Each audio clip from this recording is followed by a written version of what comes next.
In 1830, Mexico was a young, fragile nation still bleeding from its long fight for independence from Spain.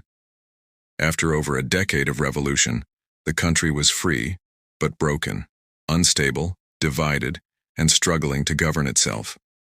Once vast and powerful, stretching across nearly 4.5 million square kilometers, Mexico now faced chaos from within and threats from beyond. Rebellions erupted, Spain still loomed nearby in Cuba, and the new government lacked funds, order, and unity.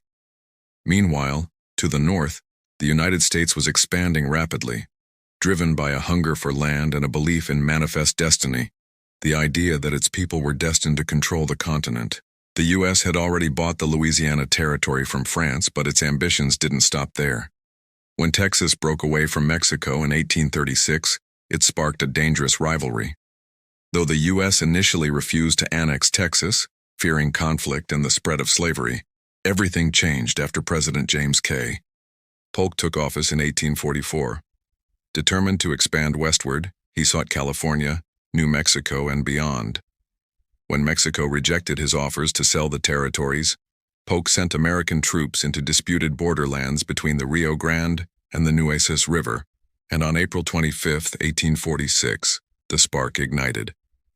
Mexican cavalry attacked, and war officially began. The U.S. Army, led by General Zachary Taylor, struck fast, winning key victories at Palo Alto and Resaca de la Palma. In Mexico, chaos deepened. Antonio López de Santa Anna, a cunning and controversial figure who had switched loyalties many times, returned from exile claiming he would defend his homeland. Instead, he seized power once again. Across deserts and mountains, fierce battles followed.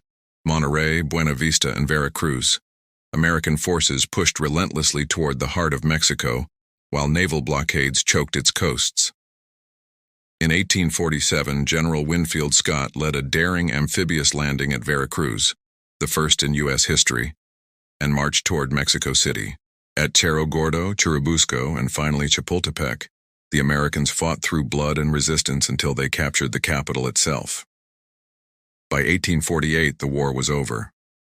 The Treaty of Guadalupe Hidalgo forced Mexico to surrender nearly half its land, including what is now California, Texas, Arizona, New Mexico, Nevada, Utah, and Colorado, in exchange for just $15 million. The dream of one nation became the triumph of another.